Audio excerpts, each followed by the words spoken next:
and welcome to AUC TV. This is a special program about academia. As recent polls conducted by the Caravan have shown that students are dissatisfied with the value they are getting back from AUC in comparison to what they are paying, we decided to shed the light on this changing relationship.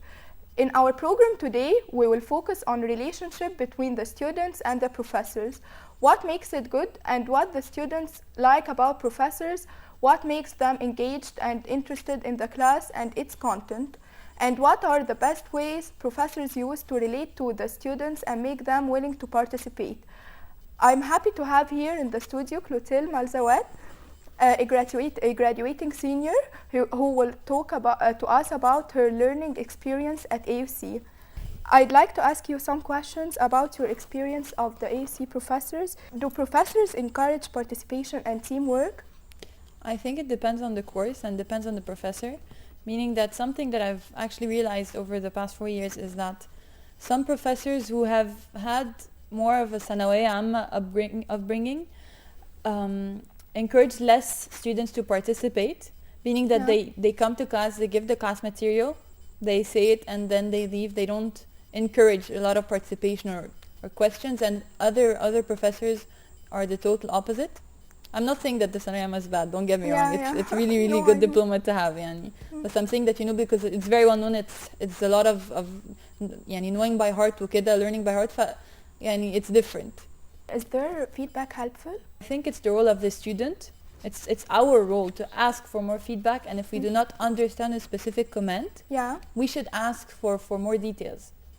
Because professors are not mind readers as well. I mean, they can't know that you didn't understand something or you need more someone to shed the light on a particular thing. I've never had a class where professors are not available, and if they're not available during class hours, you can take appointments and they're always there when you do so. Students complain, and it's very easy to complain, but I think if they try to actually look at it from, I'm talking like this because I'm a teaching assistant.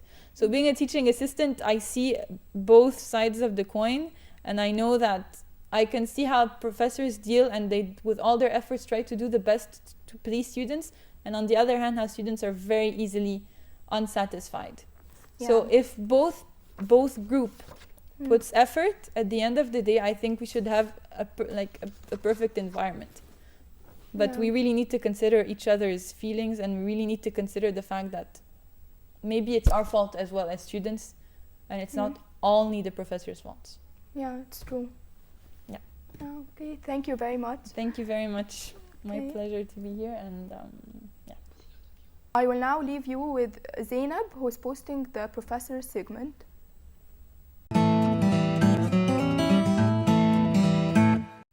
Professor Mervat Abou Oaf, a name that is very prominent in the Journalism and Mass Communications department, known for her outstanding performance as a professor and her exceptional understanding to students' concerns, while maintaining a very strong communication stream with students who never hesitate to go to her office at any time to seek her advice in both personal and educational issues. Dr. Mervat Abou Oaf, hi. Hi. I would like to know, what are some of the icebreakers that you use in your class to make it a more enjoyable and a more exciting atmosphere? First of all, thank you for the marvelous introduction. Really, I think my power is, or what I really am good at, is the fact that I genuinely love you guys. So that's the whole idea. I do not actually think of a plan to try to have a friendly approach with you or something. So in my first classes, I have some sort of a way to break the ice simply by jotting a few words on the blackboard and asking you to guess what they say about me, because they are all about me. So I write, one of the things that I always write is black, simply because I always am black, and everybody asks me, what's wrong, doctor, and things of the sort. So I just tell them that, relax, I'll be on black. I love the color black. So the problem now is that most students know me. So when I write things, at least half the class, they know the answers to it. So I try to bribe them to shut up and not to say a word. Okay, I would like to ask you this. How do you handle the shift between being a tough educator and being a friendly person at the same time in your class? Because my target is for students to enjoy the learning process. I want them to enjoy the learning process, to realize that it's endless. It's something that you keep on doing it for the rest of your life. So one of the most important things is for you to understand, and for me to check that you understood.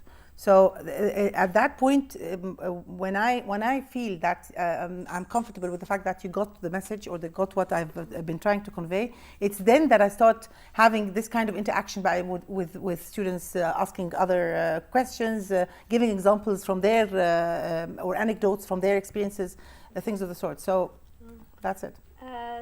Okay, what are some of the techniques you think that are effective in any classroom environment that professors should use, and to make the classroom a more, engaging, more active, that students, something that's effective to the classroom and a technique that is usually used? The best and most granted would be the interactive type of teaching, because if you're staying there and just lecturing, that would definitely result in students sleeping, or at least daydreaming, or at least pretend that they're listening when they're not. Every now and then you have to just give them one question, an obvious question that everybody would definitely know the answer to, and you'd realize that they would ask you to repeat the question, then they are not paying attention. Yeah. The point is that it's with experience it becomes obvious for students who are listening, who are interacting, who are paying attention, or who are trying to, but they're too tired to follow. Yeah. Okay, I would like to ask you this: how could you, and briefly describe the perfect classroom environment? I don't think there's a perfect classroom. The most important thing is this friendly atmosphere that and the mutual trust between both the student and the professor, that at the end of the day the professor wants works for their well-being, and for them to try to really at least try to understand what's being said. Some students, sometimes the subject matter is very tough for students to grasp easily, so they have to really pay attention, and for the professor to realize that there are certain different types of learning. So you have to those who learn by only telling, then different than those who you have to show, or those who you have to really give them examples. So learning styles have to be implemented in each class. Okay, if you were faced with a student, for example, that didn't like the classroom environment and had a certain problem with the classroom or with you, and he decided to petition you, how would you deal with that? Well, it never happened. I would love to know what would I do if this happened, but I try to resolve matters before it would really get a student to be fed up to that extent. Some students, when they feel that you're genuine about and you really care for them, you never lose them. The only thing that students need is for them to trust that you're paying attention to their problems, and not only the educational problems, their problems and their loads that they are carrying throughout the learning system, without pampering them. Because some students stahbilate to a great extent, and that's not what I'm talking about. Yes. But those who are genuine usually get the fact that you're genuine as well. We found out recently that you became chair of the JRMC department. Congratulations for that. Thank you. And we would like you to give an advice to professors and tell them if there's something you can tell them from your experience that they could implement in their classroom, so that the classroom environment would be more effective and more. Well, as regards to giving advice, each professor has his own teaching style. The point is that I learned that the more I alternate my teaching styles, I don't get bored, and I get sometimes I stick to, for example, not using too much visuals or too many PowerPoint presentations, anything that would be a little bit more engaging for students. However, when you try it out, you find that it's very effective, or sometimes you use too much. To an extent that you distort their concentration, because they're paying attention on the visuals, not on the content that you're trying to convey. I mean, it is a learning process even for us. What works we keep, and what doesn't work we just discard, and it is a learning process and a very enjoyable one. We hope all the best for you this coming spring, inshallah. And thank you, Dr. Mervat, for being with us today. Coming from the Kamal Adham Center, thank you for watching our show. With us in the studio now is a special guest who was a former AUC student and a currently professor in the Journalism and Mass Communication Department. Welcome, Dr. Selim. Hey, how are you? Welcome. We'd like to know about your experience as a student with the problems you faced with the department or with the professors. Okay, it all started almost 15 years ago when I was reminiscing the idea of coming to AUC. And then I wasn't clearly understanding the situation, the difference in categories, the difference even in structure of the courses, different departments, different faculty. And yes, of course, the first couple of weeks and maybe 2 years were very little bit haphazard, perplexed, confusion all kind of ways were the norm.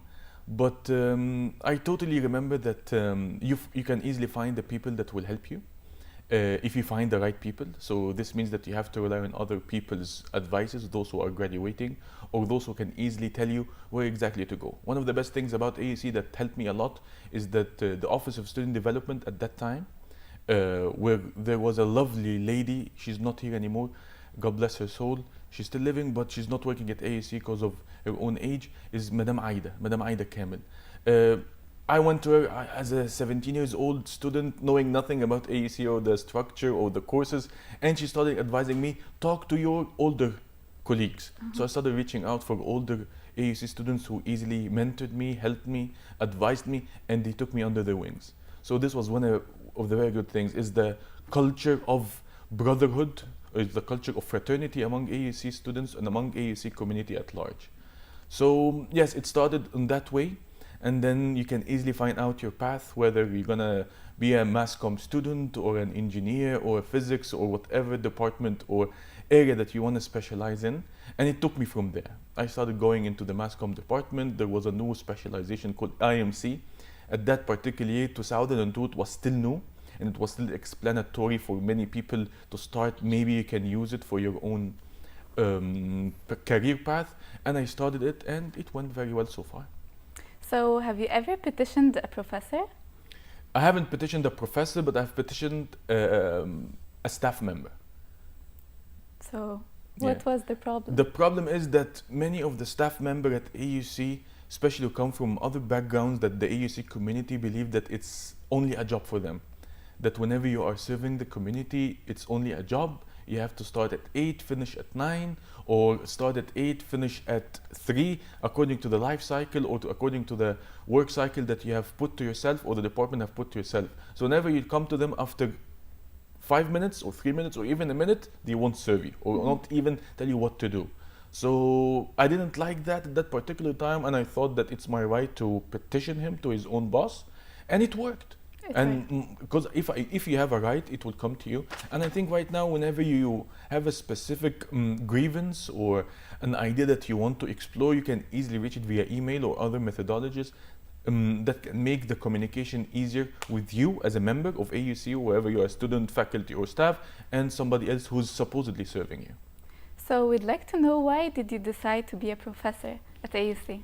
Okay. Again, after I graduated, I didn't know what exactly am I supposed to do. Shall I go and work? Shall I go and explore the world? Shall I go and globetrot and find out exactly the world is offering for me? But I have luckily applied for the Master's Fellowship at AUC at that particular time. And due to my work record at that particular time, not only as a student, academic student, but as the founder and president of the Mass Comm Association in 2002, 2003. And that helped me a lot in gaining experience, finding out what exactly is my career path. And I thought that it's the best thing to do is to apply for a master's. And I applied, and because I had 2 recommendation letters, one of them was from the provost, the other was from the vice president of student affairs, it helped me to gain the fellowship. I started learning again. I was very weird to study learning again after graduating, which was the idea, the optimum for me. I started enjoying learning, reading, understanding, education. Maybe it was maturity, maybe it was something else. And one point got to another, and I started getting more experience, working as a teaching assistant, working on various research groups and projects. And I found myself that I like education, I like delivering the way I understand a particular concept. And I've been doing that for the past 7 years. So I would like to know how being a student have influenced your teaching, how being a teacher. As much as I can, I try to always put myself on the other seat.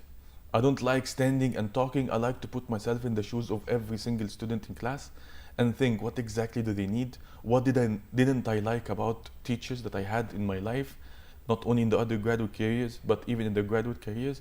And I started thinking, okay, if you really want to make an impact and influence, you have to educate with a twist of entertainment, or educate with a twist of mind-boggling ideas that make them think. Education is not, for me, maybe it's wrong, education is not only about giving them facts and asking them to memorize the way you see it, but asking them to go and search for it, and then they can report to you what exactly they have learned.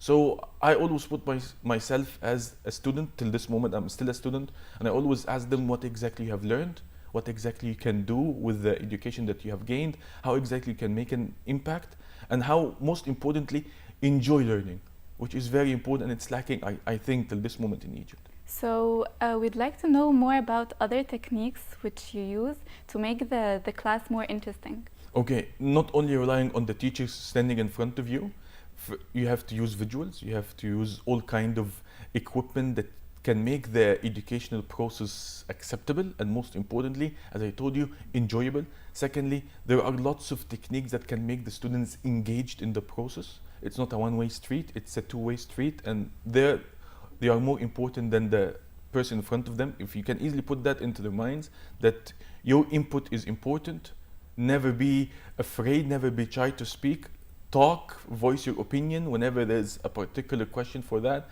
and whenever they have a problem, whenever they have a concern, you have to be there for them.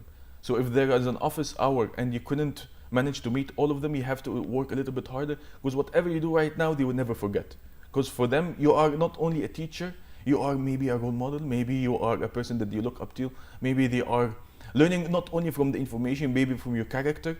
So whenever you do a mistake, of course I did lots of mistakes and I regret them, but you can easily tell them that this is a mistake and let's go over it. Thank you a lot, Dr. Selim, and thank you for watching.